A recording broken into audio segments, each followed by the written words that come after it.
আমি যথাযথ কর্তৃপক্ষের যথাযথ অবহিত করেছি, এবারও করেছি। গতবার আমি ডাইরেক্ট সরাসরি প্রধানমন্ত্রীকে অবহিত করেছি, বিদায় অবহিত করতে আমি কোনো কমতি করিনি।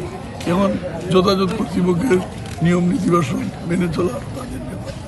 আর ওই দুইটা সেন্টারের কথা আপনি যেটা বলেছিলেন যে ব্যালট পেপার ছিনিয়ে নেওয়া হয়েছে, ওইগুলার কি বুট এখন স্থগিত আছে নাকি বুট চলতেছে? চলতেছে না, বিজ্ঞ ম্যাজিস্ট্রেট সেখানে যাচ্ছেন, নিলে উনি হয়তো পদক্ষেপ নেবেন। আচ্ছা, নির্বাচনে আপনি কতটুকু আশাবাদী? ভোটারের উপস্থিতি কীরকম? আমি তো দীর্ঘ 3 মাস গণসংযোগ করেছি। আমি নির্বাচনের মাঠে নেমে উপলব্ধি করতে পেরেছি মানুষ আমাকে ভোট দেবে। আমি কখনো কোনো গণমাধ্যম, ফেসবুক বা কোনো ইলেকট্রনিক প্রিন্ট মিডিয়ায় আমার এই অবস্থান কাউকে বুঝতে দিইনি।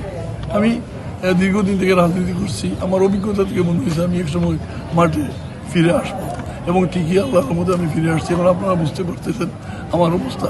শান্তিপূর্ণভাবে ভোট হলে, সুষ্ঠুভাবে যদি নির্বাচন হয়, ইনশাআল্লাহ আল্লাহ তাআলাকে স্মরণ করে আমি বলতে পারি আমি শতভাগ আশাবাদী এই উপজেলা থেকে দ্বিতীয়বারের মতো উপজেলা পরিষদের চেয়ারম্যান নির্বাচিত মানুষের খেদমতে আমি খাদিম হিসাবে কাজ পাই। খেলাধুলা করেছি ঢাকা প্রথম বিভাগে, লেখাপড়া করেছি জগন্নাথ বিশ্ববিদ্যালয়ে। যখন খেলাধুলায় আঘাতপ্রাপ্ত হয়ে খেলাধুলা ছাড়ি, রাজনীতিতে আসি।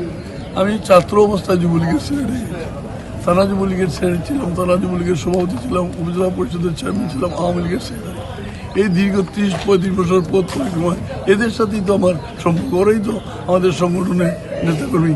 পূর্বে যেভাবে তাদের সাথে সৌহার্দ্য সম্পর্ক ছিল, নির্বাচিত হলে তাদেরকে নিয়ে আরও সৌহার্দ্যপূর্ণ, বন্ধুত্বপূর্ণ, ঘনিষ্ঠ সম্পর্ক বজায় রেখে আল্লাহ সাবুদ্দিন সাহেবের সাথে মিলেমিশে আমরা পড়ালেখাকে আরও উন্নয়ন, অগ্রগতি, সমৃদ্ধির দিকে এগিয়ে নিয়ে যেতে চাই।